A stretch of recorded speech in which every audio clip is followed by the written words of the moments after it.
quiserem colocar a Escola de Chicago, estudos só para vocês lembrarem. Escola de Chicago, surgiram para estudar o social. Na verdade, lá eles trabalhavam com essas abordagens, né? Voltadas para o social. Ai, que lindo! Eu amo a Escola de Chicago. Eu vou acertar essa questão. Lembrando que tinha aquela questão do caráter etnográfico, né? Que, por meio da teoria da desorganização social, quando se buscou, através da criminologia, né? Que é uma outra ciência, né? Que vai estudar Aí estudava os crimes de... Isso, querendo explicar o surgimento da criminalidade, né? Por meio da observação. Tanto que ela até citou que eram os crimes juvenis, aí começou a estudar as delinquências, as comunidades, aí tinha uma parte lá que fala do desemprego em massa, comunidades que foram surgindo por causa disso, os guetos. Sim. E posso estar bem afiado, hein, Lohane? Você está estudando todo dia, né? Tô nada, tô lembrando dela falando. Queria ter uma memória assim. Oh, mas sério, eu sou muito melhor para escutar e estudar assim do que sentar e me dar o conteúdo para me ler. Sério, eu sou péssima. Principalmente quando é artigo grande. Nossa, é horrível. Prefiro assistir aula.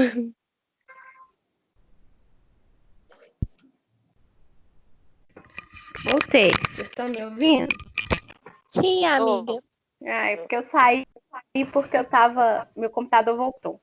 Se vocês quiserem que eu compartilhe a tela, agora eu consigo de novo, tá? Pode ser. Não, amiga, o meu celular tá pequenininho. Peraí.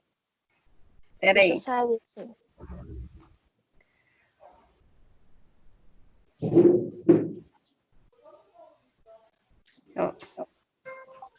Vou esperar você fechar, que aí eu abro o meu aqui, senão vai dar bug.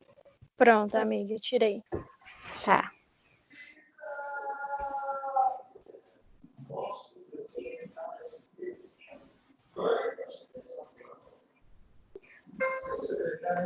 Pronto. Isso. Ótimo, podem continuar. Desculpa quem eu interrompi. Meu menino cumprimentando vocês. Oi. Oi, querido. Esse meu café. E aí, amigo? Ó, peraí. Por que a câmera tá virada para mim? Ai, sei lá, não é muita coisa perdida. Pera, gente. Não sei. Ai.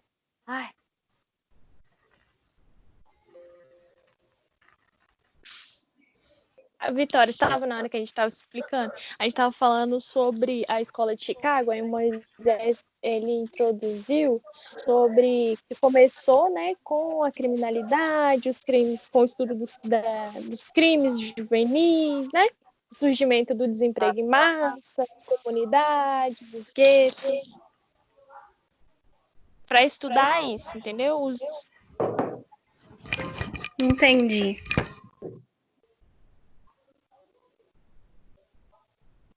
As pesquisas foram baseadas nisso. Outra coisa que eu queria perguntar para vocês. Essas aulas que as professoras dão gravada lá nas nossas salas virtuais, depois só a gente assistir? Se for gravada, sim. Se Mas elas ela não estava tiverem gravando. gravado, acho que nenhuma delas estão gravando, né? Não. Acho que a Camila tá. Pois é.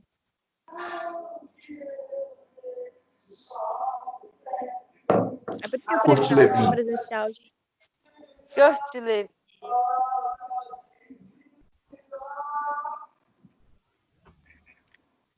É para baixar ou não? É para ficar?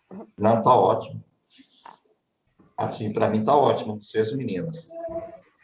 Não, tá bom. Deixa eu ver aqui. Alguém lembra mais ou menos como que eram os métodos da pesquisação? Que a Kurt Levi vai falar basicamente disso. Seriam 4 passos, né? Isso. Kurt Lewin é o pai da pesquisação. Ele tinha interesse na relação da justiça social e a investigação. Então, ele tem o foco em três, na verdade. É informação, interação e colaboração. A gente tem que lembrar disso. Não são quatro palavras. Não, então, ele tem foco nesse. Aí vem os 4 passos, que é a reflexão, o planejamento, a ação e a observação. Pera, amigo, fala de novo. Quais são os 3? Pera aí, Qual é o foco? Pera. Tô acelerada, foi mal. Vou repetir. Ô, Cátia Pereira, por que você tá assim agitada? Você tá... É porque eu tô presa dentro de casa, não posso sair. A pessoa tá dormindo 2 horas da manhã. Observação? Ai, gente, vamos lá. Ele tem o foco na informação, na interação e na colaboração. Que aí para isso são... Esse é os métodos de observação. Não, informação, interação e... Na informação, na interação e na colaboração. Esses são os múltiplos passos para a investigação e a solução de problemas, segundo Kurt Lewin. E aí, ele tem... Peraí, Vitória, volta, Lô, fala comigo, Lô, que a Vitória tá muito acelerada. Volta, Lô, fala todos os métodos e para sei lá o quê. Tá. Kurt Lewin, aí você coloca assim na frente. Pesquisação, já colocou? Ah, tá, peraí. Pra lembrar. Tá, pus. Pesquisação. Pesquisação. Aí você coloca foco em. Foco. E. Informação. Interação e colaboração. Isso. Colaboração. Pronto, aí, ó. Segundo esses 3 pontos, segundo Kurt Lewin, são alguns passos que para investigação de problemas e solução. Aí ele coloca 4 passos: reflexão, planejamento, ação e observação, que é aquele círculo, você lembra, Cátia? Eu acho que tem aqui. Oi. Desculpa, minha esposa. Desculpa, gente. Vocês estão sendo quem ele chamou de Mo, né? Não, eu tenho que falar Mo. Aí eu tô assim, oi. Aqui, Cátia, ó, é esse círculo aqui, ó, tá vendo? Reflexão, planejamento, observação e ação. Isso. Apareceu pra mim, não, cadê? O círculo lá embaixo. Tá tela, amiga. Eu tô na tela, amiga, mas não tá aparecendo nada pra mim, não. Tá Juro que... Parte inferior da tela, do lado direito. Você tá vendo as palavras escritas, amiga? Consiste em 4 passos. Não tô vendo também, não. Não tem nada aparecendo pra mim. Eu tava aparecendo Moisés gravando a chamada. Você não tá acompanhando o slide, não, amiga? Não, eu tava, né? Mas agora não tá aparecendo pra mim, não. Vai. Fecha o seu vídeo pra ver se dá pra você ver. O vídeo? É. Tá. Ah, agora apareceu. É porque você tá te filmando, por isso que não apareceu. Desculpa.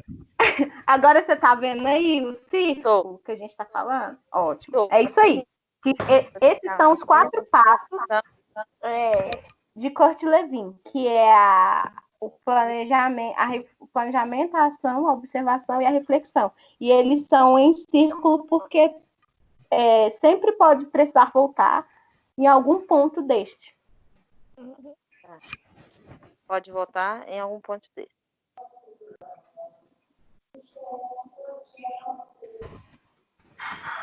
Então, tem esse cara aí, que é o da psicanálise, que eu acho que o Moisés entendeu melhor. Você entendeu, Moisés? Ele traduz aí. Praticamente essa importância que ela vai mostrar da psicanálise, que através da introdução da psicanálise, né, ele começa então a desvincular um pouco daquela visão mais focada no indivíduo, e ele parte então para o estudo das organizações. E esse estudo das organizações, ele começa então com essa proposta dos estudos, né, com os estudos das intervenções psicossociológicas. Ele tem aquela postura mais positivista, né, E aí ele desaconselha o uso da psicanálise para o trabalho com as organizações, mas ele privilegiou a abordagem normativa e cognitiva. Esse foi a redescoberta de 97, quando ele adota essa postura positivista, né, que desaconselhava esse uso da psicanálise, mas ele entende que há, sim, a questão da subjetividade organizacional, como as organizações elas vão ditar determinadas normas que vão influenciar na subjetividade desse sujeito. Aí eu lembrei até naquela parte de Lacan, quando ele fala que nós somos sujeitos barrados, né? Estamos sempre nos sentindo incompletos. A gente parte pela questão dos nossos desejos, mas esses desejos, eles nem sempre são alcançados por causa do objetivo maior da organização. Aí você acaba sendo um sujeito barrado, subjugado à normatização dessas organizações, né? Que mais ou menos foi o que eu entendi, né? E por isso que vem essa crítica de Pagé, que anterior lá, com relação à psicanálise, né, que absorvia essa questão da afetividade e outras coisas mais que eu não consegui anotar na época, né, no dia da aula. Não sei se ficou alguma coisa. Praticamente todos esses autores que ela trouxe para falar, né, tanto da psicologia, da psicossociologia, quanto das intervenções psicossociais, vão falar disso, da junção, porque na época se tinha a psicanálise que puxava para um lado onde eu vou estudar só o indivíduo, a sociologia ou os estudos sociais que vão estudar só o coletivo, e aí vem esses teóricos, esses pesquisadores que vêm fazendo essa junção, que vai olhar, olha, a gente pode estudar o indivíduo sim, a gente pode estudar a subjetividade, mas a gente não pode deixar de lado, né, o coletivo, a interação com os grupos, o quanto que esses grupos também vão influenciar na subjetividade do indivíduo também, para a gente não só olhar também o social. Eu entendi assim, que esses autores vão falar isso, eles vão trazer a junção, eles vão mostrar como que os estudos dele, né, comprovaram, né, que a gente pode olhar o indivíduo no todo, no social, inserido nos grupos, a gente, como que isso também interfere na vida dele individual, na subjetividade, no seu inconsciente, tudo isso. E, independente da abordagem, né, é possível ter essa visão, porque ela deu até o exemplo de várias pessoas, vários psicanalistas, trabalhar no contexto social e utilizar a intervenção psicossocial baseado na teoria que eles estão. Então, eu acredito que todas essas abordagens, como muito bem a Lorraine mencionou, e ela complementa com a questão de que todas as abordagens também conseguem ver o indivíduo no contexto social, não separadamente, né? Olhar o todo. Sim.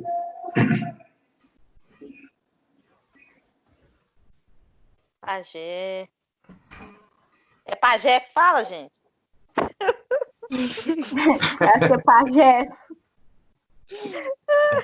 Nem isso não, viu, Cátia? Ô, Cátia.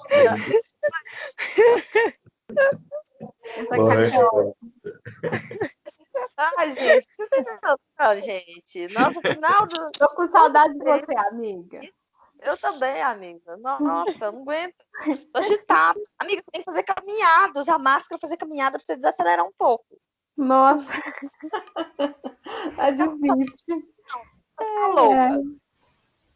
Então, esse aí também fala basicamente a mesma coisa, né? Assim, do ponto de vista de cada autor.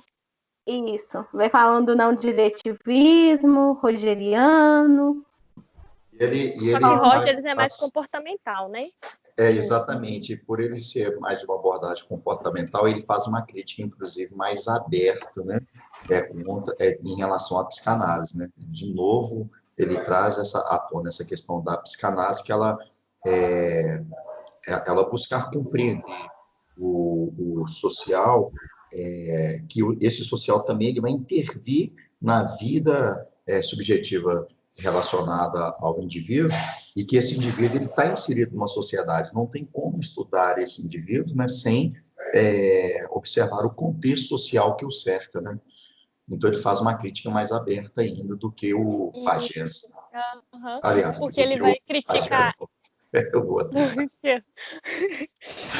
Eliot, alguma coisa Eliot, o da França lá, o francês. É o Eu Jacques só lembrar o Eliot. francês. Esse mesmo. Eu só sei o sobrenome dele. Ele critica porque ele fala exatamente o que ela falou. Que eu lembro que ela citou foi o seguinte, e é o que está escrito aqui. Ele vai buscar as relações dos grupos. Sim, ele vai olhar com o olhar da psicanálise, olhando o social, mas ainda assim ele está mais voltado para a psicanálise, porque ele vai estudar os grupos de forma afetiva. E aí ele critica, sendo comportamental, porque e aqueles grupos que não podem falar, eles não podem observar através das falas. A gente vai estudar como, entendeu? Aí ele fala que através dos comportamentos, ele inicia essa junção a partir do comportamento. A gente não precisa estudar somente o que é falado, a gente pode observar outras coisas além disso, pode observar somente o comportamento e conseguir estudar um indivíduo, tanto individual quanto coletivo. E ele toca também na questão, até no finalzinho está falando aí, né, que não, essa figura do puro observador, ele começa realmente a descartar, né, porque no início se pregava de que você tinha que manter uma neutralidade absoluta, né, em qualquer processo, principalmente no processo psicanalítico. Então, ele é aquilo que a gente citou já no início, que o observador, ele acaba sendo transformado também quando ele intervém, né? Ele cresce, ele muda também o seu ponto de vista. Então, ele vai criticar essa questão dessa figura do puro observador. Sim, porque já que é uma relação grupal, como que você não... Você observando um grupo, você também está inserido nesse grupo. Como você não é modificado? Exato. Bom, né, gente?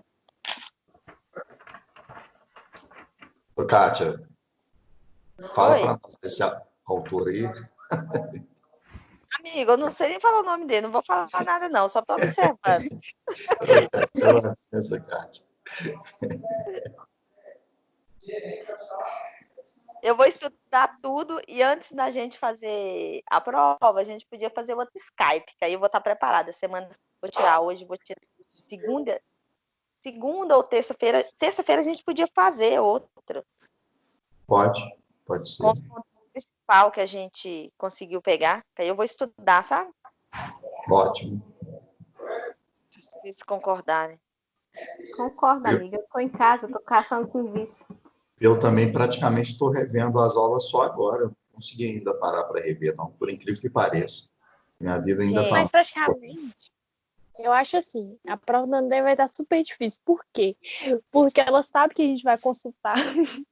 Eu tenho certeza que ela não vai colocar o que está no slide.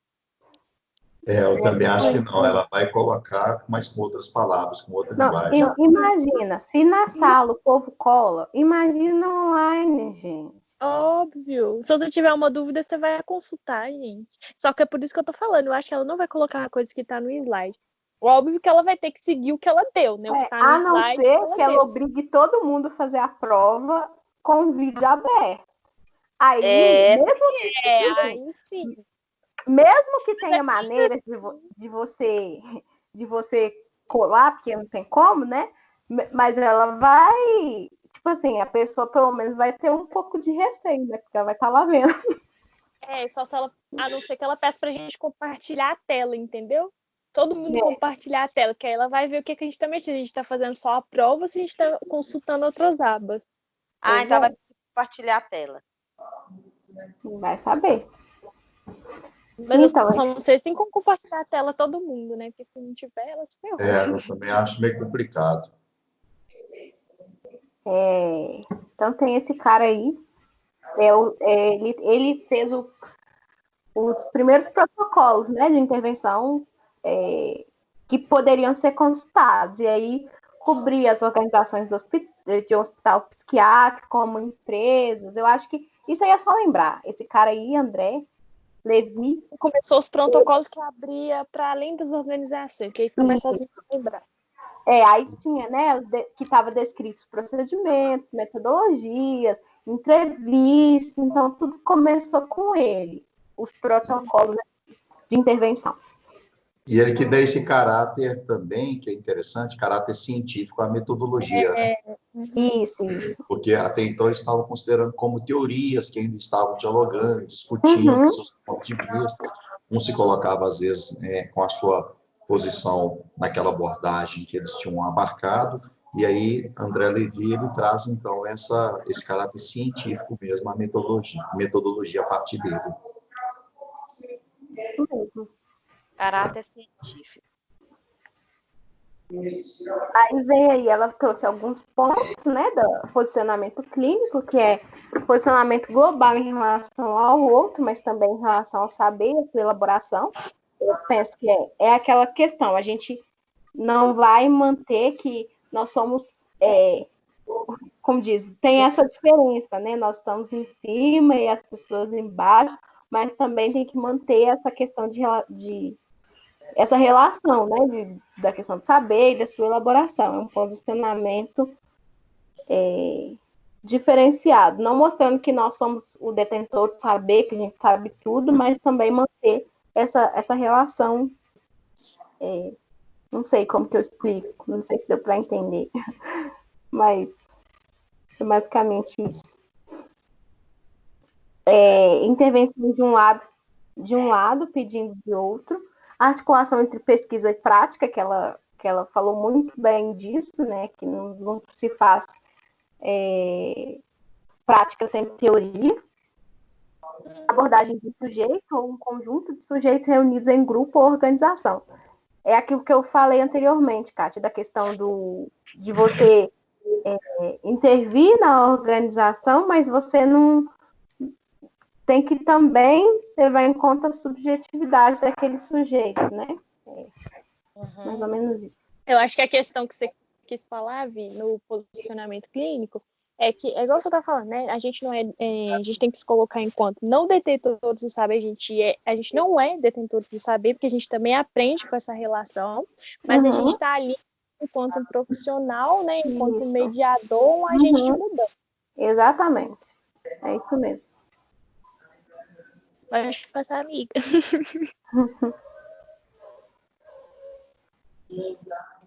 Aí tem estranhando. Teoria dos papéis. Eu sempre acho que é aquela do que a gente estudou em grupos, mas eu acho que não é. Essa teoria dos papéis tem nada a ver. Eu também lembrei da, mas não é a mesma. Teoria dos papéis, você lembra da teoria dos papéis? Nós estudamos isso, gente. Estudamos, mas não falamos. Não é a mesma, não, amiga. É outra coisa.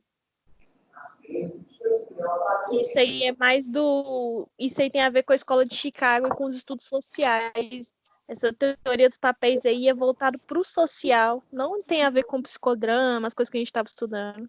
Isso. E aí vem a questão, né? Grupos formalizam normas como papéis. Sim, acho que essa teoria dos papéis tem a ver com aquela coisa de identificação, como que a gente se identifica com um grupo, qual que é a identidade daquele grupo, quais são, tipo assim, o gênero. Qual que é a nossa ocupação dentro desse grupo. Aí vem, acho que até falando sobre grupos como família, né, organização. Aí vem falando, grupos formalizam como papéis, pessoas, para atender às expectativas. E aí os integrantes de um grupo tendem a avaliar o desempenho e papéis de cada indivíduo e avaliar sua conformidade. Aí vem falando da teoria do papel nível individual, que aí é a questão que eu só coloquei os tópicos no meu resumo. Por exemplo, é o estudo social, conveniência a tal idade, sexo, posição familiar, profissional, política. É só a gente lembrar, por exemplo, qual que é meu papel individual, qual que é meu sexo, qual que é a minha profissão, qual que é a minha posição na família, se eu sou pai, mãe, filho, qual que é a minha idade. Qual que é o meu status no meu emprego. Eu vinculei a isso, para mim conseguir gravar. Repete de novo, Vitória. A teoria do papel a nível individual é só a gente lembrar qual que é a nossa posição individual na vida. Por exemplo, qual que é a minha identidade, qual que é o meu sexo, qual que é a minha posição na família, se eu sou pai, se eu sou mãe, se eu sou filho, qual que é a minha profissão, qual que é a minha posição política, qual que é meu sonho, por exemplo, coisas relacionadas à nossa individualidade mesmo. Esse papel que é de um sujeito individual e que ele também está inserido numa sociedade, mas isso diz muito do individual, que é o papel individual de cada sujeito. Ok. Papel individual de cada sujeito. E aí vem o nível social. Essa parte foi que eu perdi no dia que eu estava dando aula. O nível social é o papel dentro do grupo onde o indivíduo age seguindo sua posição específica e segundo a dos outros membros, tendo com eles relações claras diferenciadas. Por exemplo, um gerente, ele tem um papel social e não individual, né? Porque, no caso, ele vai agir de acordo com aquele grupo, de acordo com a posição social dele. E aí, vamos supor que ele tem pessoas que são inferiores a ele. Ele vai agir diferente com aquelas pessoas e tem o chefe dele, maior, né? Aí ele vai agir completamente diferente com ele. Eu entendi assim. Sim. Exatamente isso, Lohane, muito bem explicado, né? E para a gente guardar, lembrando desse papel, que nem está aqui no início, papel institucional e funcional, parte da função, né, que esse indivíduo ele exerce sobre outros membros, né, daquele grupo. Muito bom. Eu não tinha estudado essa parte, confesso a vocês que é a primeira vez que eu estou vendo esses slides. Adorei! Sinceros, né, gente? Nós somos safadeza danada. Aí vem a matéria que eu lembro do... Como é que chama? O professor? Do que deu essa matéria pra gente? A Cris. Passou essa parte, lembra da Cris? Teoria do reforço, condicionamento por reforço. Bem, não lembro do... Sim. Só que, de verdade, eu não consegui fazer um link com a matéria, com essa teoria, assim. Eu fiquei bem me questionando. O que essa teoria tem a ver? Entendeu? Com o social. Eu consegui só na teoria do reforço, porque vamos supor, você está na sua empresa, você está na sua casa, você faz um determinado tipo de comportamento. Até mesmo quando a gente é criança, aí a gente está fazendo alguma coisa que a gente gosta, a gente não sabe, ou a gente sabe, às vezes, né, que o nosso pai não vai gostar, e a gente está brincando, vamos supor que a gente está brincando sujando a roupa, aí sua mãe chega e te xinga. Aí, se ela te xinga, provavelmente você não vai repetir esse comportamento. Você pode até repetir, mas dependendo de determinado tipo de castigo ou de xingo, você não faz mais. Então, é uma atitude que você deixa de fazer. Agora, se ela deixa, se ela vira e fala assim, ai, que bonitinho, toda suja, que gracinha, você vai continuar brincando, se sujando, porque ela reforçou aquele comportamento, ela reforçou a sua atitude. E aí, eu entendi assim, no social, a gente pode ver muito isso em organização. Você está trabalhando em grupo e seu chefe te elogia, por exemplo. Você vai continuar fazendo, isso te estimula a ser proativo, te estimula a fazer coisas com o grupo. Mas se ele tem uma atitude que para você é de xingar ou de criticar, você não vai fazer mais, entendeu? Eu entendi assim a teoria do reforço. Eu lembrei, foi de Skinner, né, quando a gente estudou a respeito de Skinner. A experiência lá com agora esse... Isso mesmo. Agora, o condicionamento por reforço eu já não consegui associar.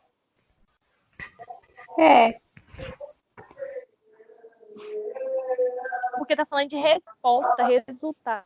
É justamente isso que você falou, Lohane, eu acredito, sabe? Que nem você falou, né? Se sua mãe te xinga, por exemplo, uma criança, você xinga aquela criança, ela não faz mais xixi na calça. Ela tende a reprimir aquele comportamento de fazer o xixi, porque essa é uma resposta não favorável, que não está sendo reforçada, e aí aquele comportamento daquela criança tende a desaparecer. E se ele faz o xixi na calça, a mãe, ai, que bacana, eu já mijei muito também, faz xixi à vontade e tal. E aquilo vai crescer e vai continuar fazendo xixi na calça. E assim, um exemplo bem tosco, né? Mas praticamente, eu acredito, aquilo que você tinha explicado anteriormente com relação ao seu chefe, no seu local de trabalho, naquela relação, você faz um trabalho em que você se esmerou, você teve, alcançou a sua meta, superou, inclusive, a sua meta. e você não tem um elogio, você não é reconhecido nem nada nesse sentido, aquele seu comportamento de produtividade no próximo mês, ele tende a desaparecer. Você não teve estímulos, né, que pudesse manter uma resposta favorável, que você mantivesse aquele comportamento seu, não independente do clima, do clima organizacional, eu vou continuar fazendo minha parte, vou dar o meu melhor e tudo mais. Se você não tem esses estímulos como resposta favorável, você vai deixar de fazer além daquilo que é pedido. Quer ver? Eu vou falar um social agora para vocês. Condicionamento por reforço. A gente não está podendo, nesse momento, fazer, tipo assim, passeios e tudo mais pela ONG. Os meninos estão fazendo as máscaras, e aí eu, enquanto presidente da ONG, fui lá, fiz um vídeo ontem, até no Facebook, agradecendo o empenho, a dedicação dos voluntários para que se faça essas máscaras. E aí, em contrapartida, o que eu prometi para eles? Que assim que passar essa pandemia, nós vamos todos nos reunir no sítio, que eles vão poder escolher levar 4 pessoas que eles queiram. Chama-se condicionamento por reforço. Vocês estão todas animadas. A motivação. Qual que é o sentido de você sentar ali e fazer máscara? Se você, tipo assim, tudo bem, é lindo ajudar o próximo. Eles já não recebem por isso, mas em contrapartida, como a gente, enquanto ONG, pode motivar eles a fazerem isso? Tá dando, tipo assim, né, fazendo vídeo, falando a importância deles, falando sempre o quanto eles são importantes na ONG, o que a gente pode proporcionar para eles, né, enquanto ativos, enquanto voluntários no social. Então, isso aí que chama condicionamento por reforço. Você está sempre... Porque senão desaparece, Amiga, gente. A pessoa perde. Acho que você se encontrou, acho que a sua abordagem é comportamental, tá? Eu sinto que é comportamental. Amiga, desculpa, mas eu sou extremamente gestaltista.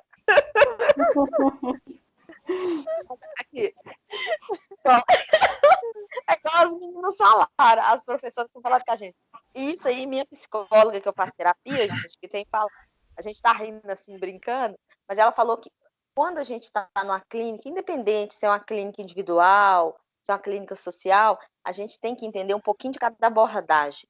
E hoje eu concordo plenamente com ela sobre a fala dela. Concordo mesmo. Porque aí você tem que estar sempre se reinventando, pensando na psicologia e se reinventando. Aí você vai pegando um pouquinho de cada coisa. Agora eu preciso aprender um pouquinho mais com a Anne da psicanálise. A única que eu sabe? Gente, sabe que eu tirei meu ranço de psicanálise? Eu não sei se é porque eu estou estudando muito enquanto estou em casa sem fazer nada, mas algumas questões do mundo, principalmente falando como a gente está escrevendo TCC, eu tenho lido bastante sobre a questão da família, eu tem fico muito vendo a assim, ver, eu não consigo, tipo assim, não ver pela psicanálise, amiga. Igual a questão da família, complexo de ético, a questão da identificação. Gente, eu tô em uma raiva da identificação, porque eu não concordo. É muito injusto identificar uma coisa inconsciente. Sim, mas a gente faz isso, amiga. A gente fica lutando, tipo assim, não concordo com isso, não gosto disso. Mas é exatamente assim. E eu não consigo não ver o mundo pela psicanálise. Sério, eu fico olhando assim e falo, para de olhar as coisas assim. Justamente, é meio louco mesmo. Detalhe, gente, não é da gente, a gente vai aperfeiçoando, né? A gente vai aperfeiçoando nosso aprendizado. Pois é. Ai, vamos lá. Vamos. Vem falando das limitações da teoria do reforço. O indivíduo é mais visto como reagindo aos estímulos ambientais do que com base no pensamento imaginativo e criativo. É basicamente isso. É o que a gente... É a crítica que a gente sempre faz à teoria, né? Comportamental. Porque eles enxergam simplesmente, meramente, os estímulos e o comportamento. Não tem visão para a imaginação, para a fala, para a criatividade. Sim, igual as aulas do Acris, onde ele colocava um pintinho e falava que o ser humano era igual um pintinho. E a gente ficava tipo assim, claro que não! Aqui não, né? É tipo isso. É exatamente isso aí. Eu não sou um pintinho, eu não sou um rato, então não funciona. Tudo bem. Aí vem a teoria da aprendizagem social, né, que é imitação e modelo de Bandura. Presume tão chato. Bandura, gente. Que os indivíduos têm liberdade de escolha e escolhem aquelas mais reforçadoras. Teoria da troca social. Vamos ver aqui. Alguém quer explicar essa parte melhor? Eu não quero explicar, não. Eu não gosto de Bandura, não entendo Bandura, não sou boa para explicar Bandura. Eu não concordo, tipo assim, banduras, tudo bem. Como que o indivíduo tem liberdade de escolha, gente? A gente tem liberdade de escolha, não? Nós não temos. Isso é uma coisa que as pessoas querem que a gente acredite. Nós vivemos num mundo capitalista. Desculpa, pronto, falei, tô leve. Mas, Cátia, você tem que lembrar que esse cara fala isso, tá? Que você tem escolha. Tudo bem, eu vou lembrar. E que você escolhe aquelas mais reforçadoras, tá bom? No caso, a gente escolhe ser capitalista. É praticamente o que ele fala. Escolhemos ser reforçadoras. Por isso que eu não gosto de Bandura, gente. Não gosto. Teoria cognitiva. Essa teoria é basicamente aquela que olha para toda a questão cognitiva. Pensamento, atenção. Todas essas teorias cognitivas que a gente estudou com a... Laís. Como é que chama aquela bonitinha? Não, é Laís. Isso. Que a percepção, memória, ela parte dessa premissa de todos os processos cognitivos que são importantes e determinantes do comportamento social. Por um lado, eu concordo, porque o nosso pensamento, a nossa percepção, a nossa memória, querendo ou não, ela influencia nas nossas decisões, nas nossas relações sociais. Para mim, essa tem muito sentido.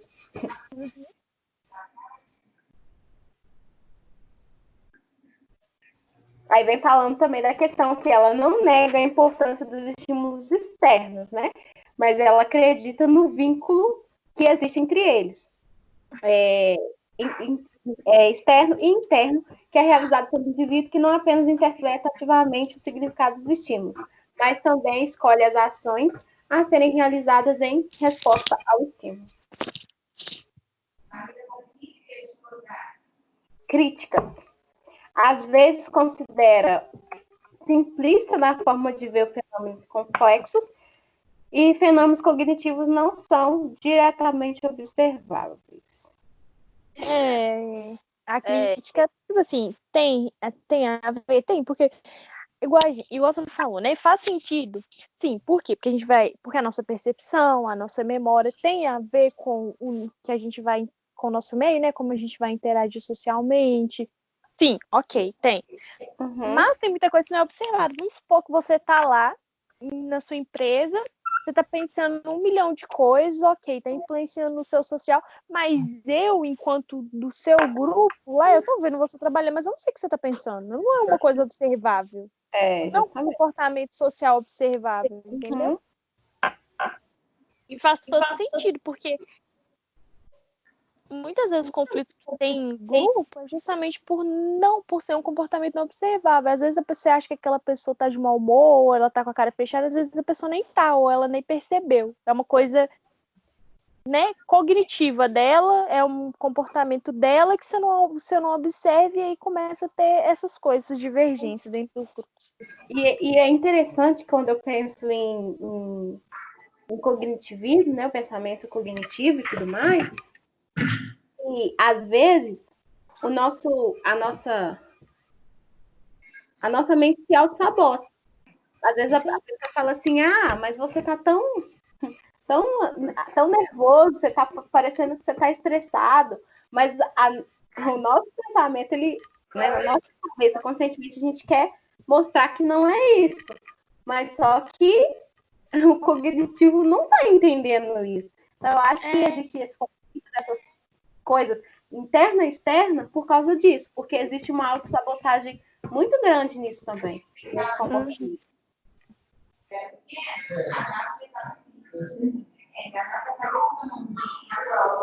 Teoria da evolução. Localiza a raiz do comportamento É legal. Questão. social humano em nossos genes, vinculado ao biológico ao social. Esse eu achei bem complexo. Eu já tinha ouvido falar dessa teoria? Não. Assim, mais profundamente, porque eu falei assim, gente, que coisa estranha, né? Assim, as raízes do comportamento social em nossos genes. Sabe onde a gente viu isso? E a gente não está associando?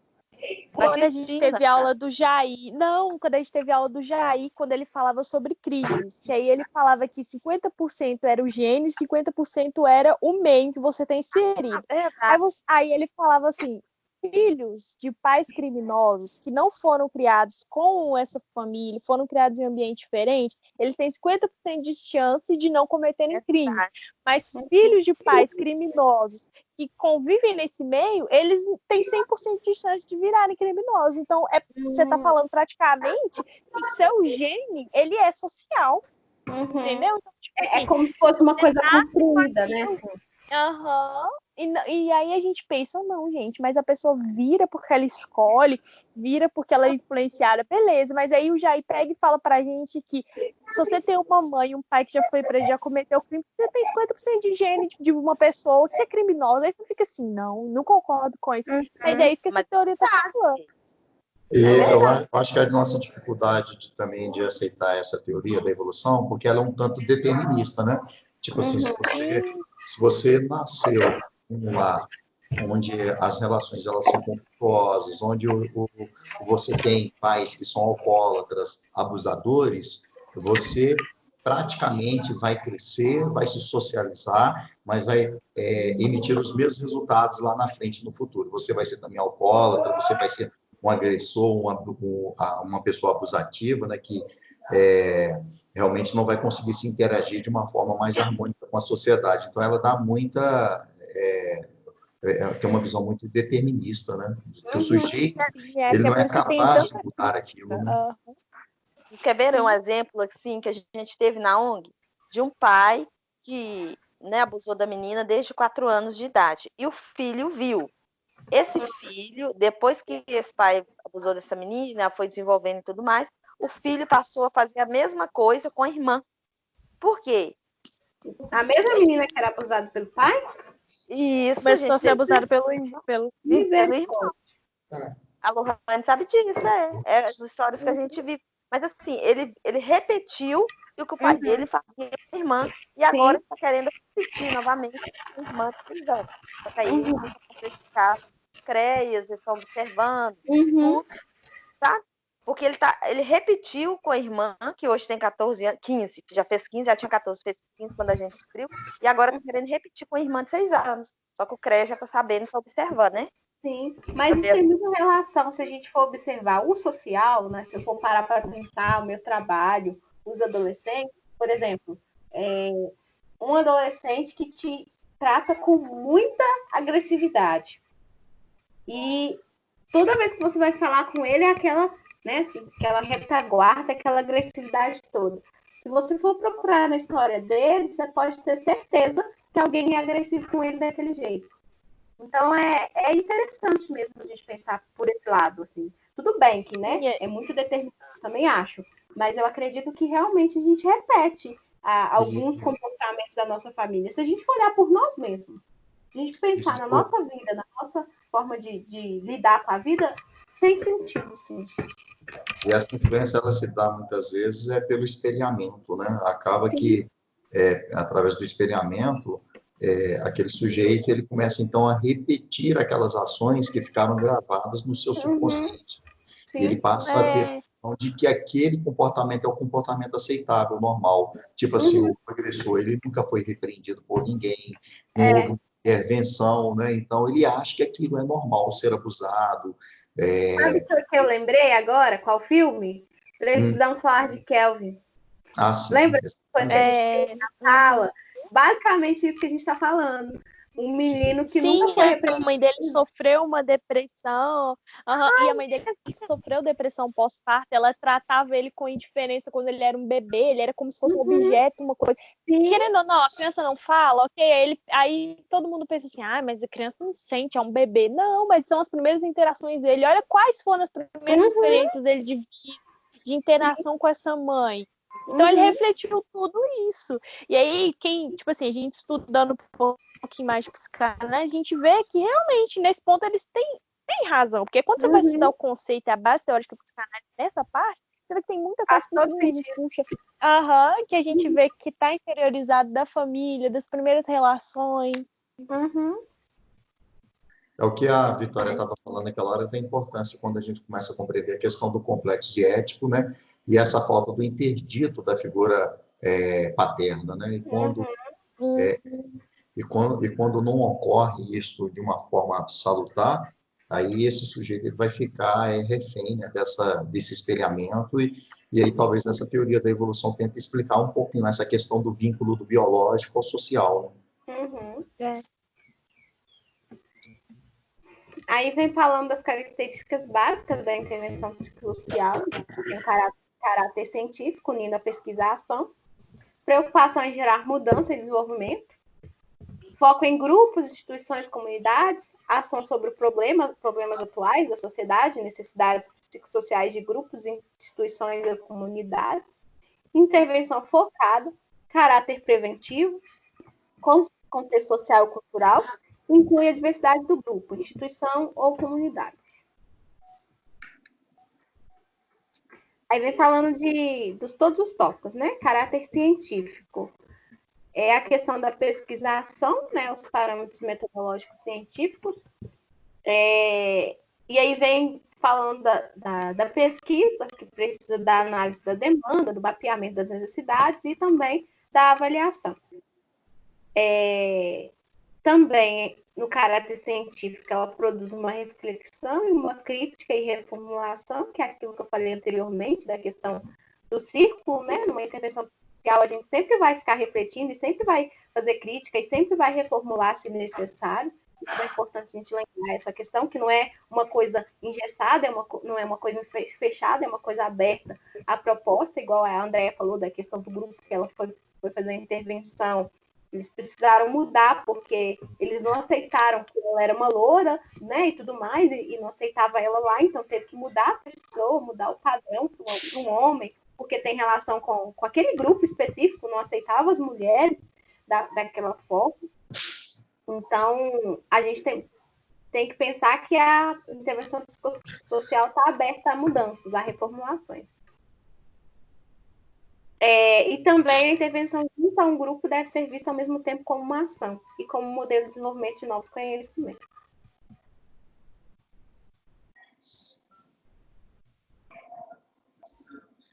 E aí vem falando da prática e da teoria, né? Que o profissional ele assume o papel de pesquisador e de interventor. A gente está pesquisando aquela demanda para tentar compreender o que está acontecendo ali, e ao mesmo tempo a pessoa que está à frente, ele intervém, né, com ações, com as propostas que são mostradas lá.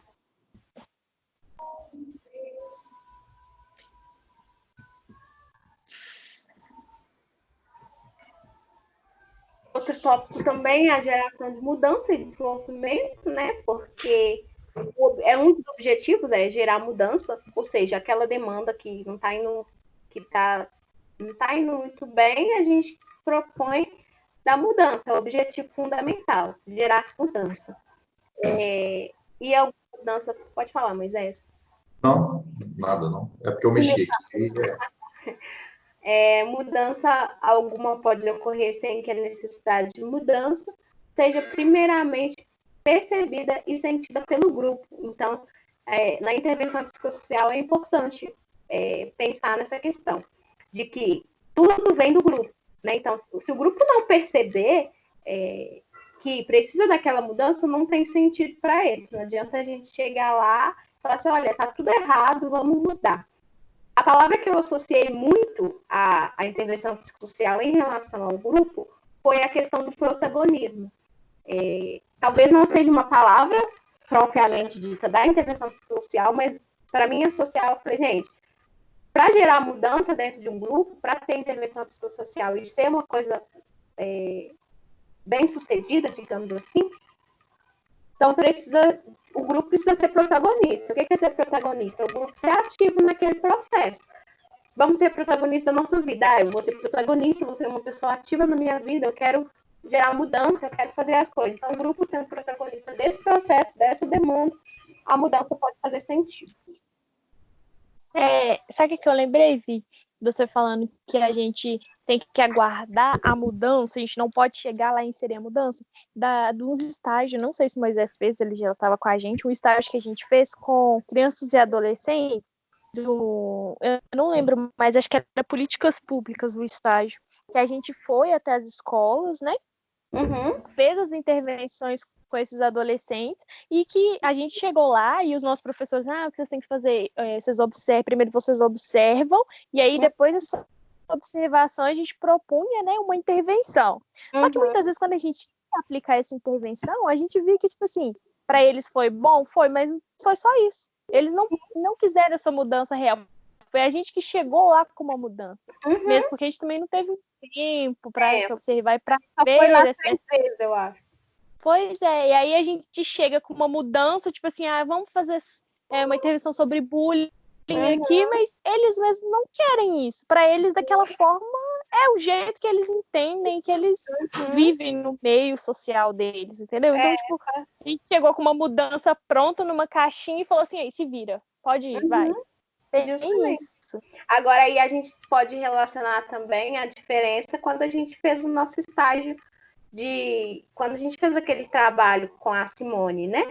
Foi mais um pouco diferente. A gente já chegou no lugar e já perguntou qual que é a demanda. A gente propôs, mas perguntou se o grupo estava, né? Estava apto, se eles queriam trabalhar esse tema.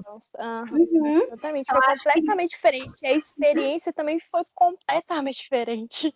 E eu também acho que se pedissem isso para a gente no início da faculdade, por exemplo, no estágio de políticas públicas, a gente também não daria conta, porque talvez a gente não tivesse suporte teórico e prático para fazer isso. Eu acho que é legal a gente pensar no desenvolvimento e a caminhada que a gente teve e perceber essas mudanças, né, assim, que são necessárias e que no início a gente consegue perceber, nossa, talvez não foi tão válido naquele momento, mas agora eu percebo que precisa fazer isso e aquilo. Eu acho muito bacana a gente perceber o quanto a gente cresceu desde o início da faculdade até agora.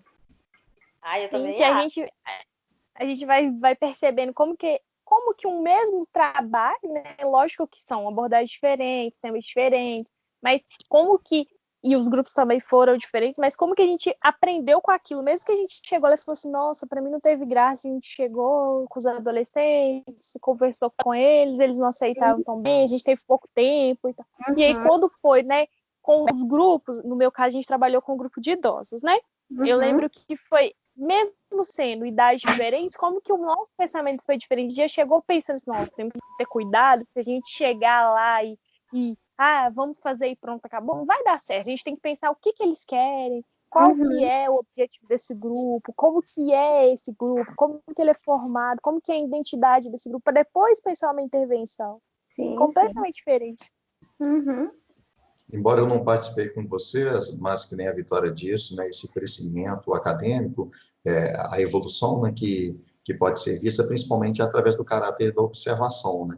Embora vocês chegaram já com algo já em mente, com uma proposta para eles, hoje, com essa possibilidade da intervenção psicossocial, a gente já percebe que a gente vai estar ali inserido naquele grupo, você vai estar observando, você vai, juntamente com eles, né, propor essas mudanças, mas de acordo com a necessidade ou com a demanda que eles mesmos vão apresentando, né? Tanto é que o texto lá fala, né, que ninguém vai mudar sem ter essa consciência e vontade de mudar. Aí, vocês me fizeram lembrar do último estágio que eu participei com a Miriane, a gente foi falar um pouquinho sobre o primeiro emprego, a importância do adolescente se preparar para o mercado de trabalho, e a fala que você ouvia neles foi algo gratificante para nós, até para eles também foi. Mas você percebe que não havia uma consistência, porque não foi algo que partiu deles. Eles estavam ali, a escola colocou aquilo como uma possibilidade deles participarem ou não, um número reduzido decidiu participar com a gente, mas a gente foi com essa proposta de fazê-los refletir sobre a busca pelo primeiro emprego. Mas aquilo era algo que partiu deles, de fato.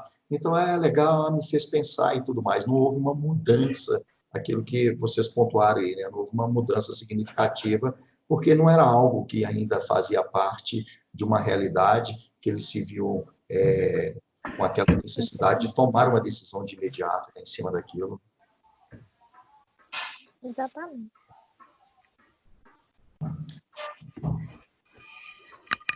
E aí vem falando do foco, né, em grupos, instituições, comunidades.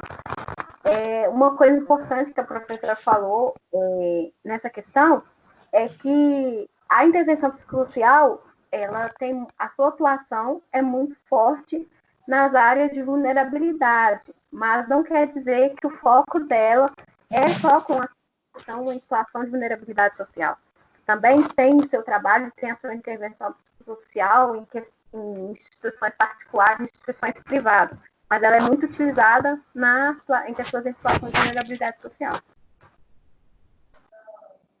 Porque se você parar para pensar, era uma coisa que a empresa deveria adotar como método, principalmente né, psicólogos que estão inseridos no RH, mas a gente acaba sendo podado, porque a gestão não está preocupado com o funcionário, está preocupado com o produto final, com isso, exatamente. Então a gente vê muito em realmente ações sociais, em projetos sociais. A gente não vê isso em organizações. Justamente.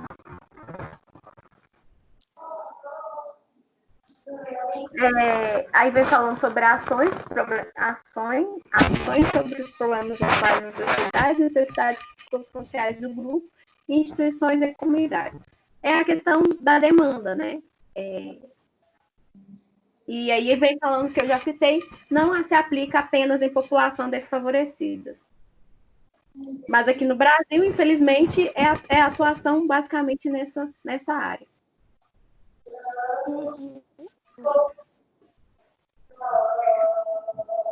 Intervenção focada.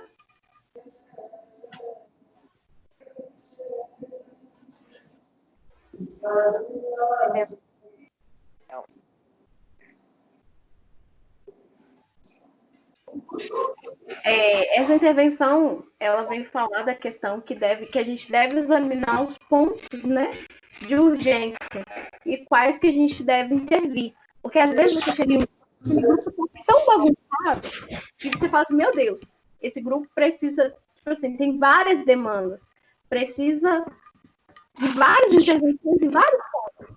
Mas aí ela vem falar da questão do foco. Você precisa ter um foco naquela que está mais urgente, né? Porque você não vai chegar hoje, vai mudar tudo em um estralo de dedos, não.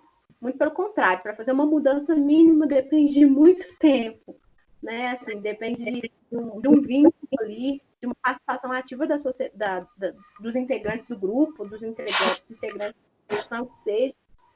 Mas a gente vai ter um foco ali. Qual dos demanda que a gente vai utilizar?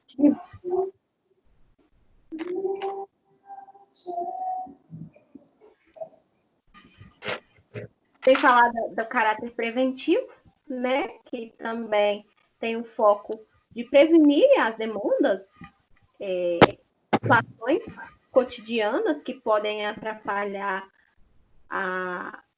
um bem-estar do grupo, um bem-estar social. Então, é questão de prevenção.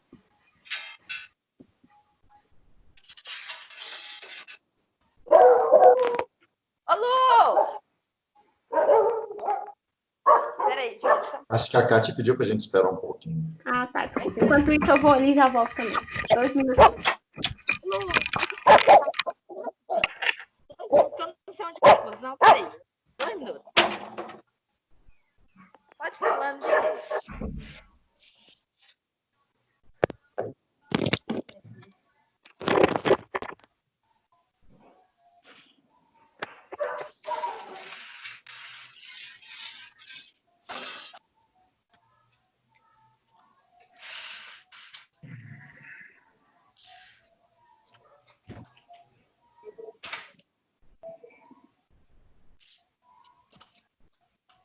7, depois